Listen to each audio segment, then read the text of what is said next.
नमस्कार मित्रांनो, जय महाराष्ट्र। महाराष्ट्रामध्ये शिवसेना कोणाची, शिवसेना पक्ष कोणाचा, यावरती आता सर्वात मोठा निर्णय आला आहे आणि उद्धव ठाकरेंच्या शिवसेनेचा हा विजय संपूर्ण महाराष्ट्राचा विजय ठरणार आहे। मित्रांनो, शिवसेनेसंदर्भात सर्वात मोठी अपडेट सध्या आज समोर येत आहे। महाराष्ट्रात गेल्या कित्येक दिवसांपासून शिवसेना कोणाची, तर ती शिंदेंची की ठाकरेंची, या प्रश्नाने संपूर्ण महाराष्ट्राचं राजकारण ढवळून निघाले होते। शिंदे म्हणायचे की शिवसेना बाळासाहेबांची आणि माझी, परंतु शिवसेना ही शिवसेना प्रमुख बाळासाहेब ठाकरे यांनी स्वतः निर्माण केलेली। यावरून नेमका काय सांगतो हा वृत्तांत पुढच्या 2 मिनिटांमध्ये पाहूया।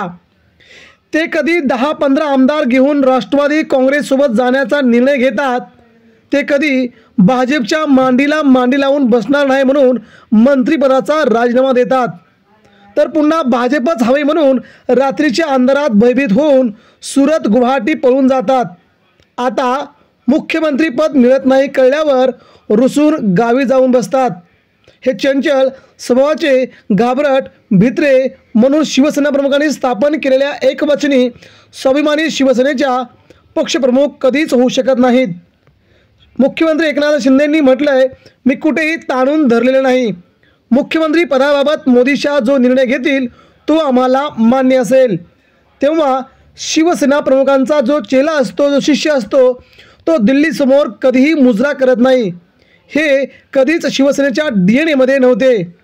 अजित पवार निधी देत नाहीत, ते शिवसेना संपवायला निघालेत, हे सांगणारे मुख्यमंत्री एकनाथ शिंदेच होते। मात्र त्यांच्या मांडीला मांडी लावून गेली 2.5 वर्ष त्यांनी कारभार पाळलेला आहे।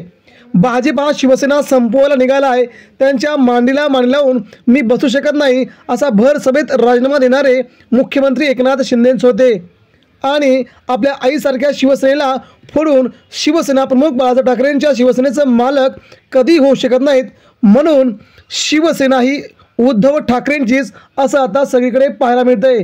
त्यामुळे मित्रांनो, आपल्याला काय वाटतंय, शिवसेना उद्धव ठाकरेंची की शिंदेंची, यावरती काय आपली प्रतिक्रिया नेमक्या शब्दात व्यक्त व्हा। नक्कीच आपल्याला कळेल की महाराष्ट्रात शिवसेना कोणाची। धन्यवाद।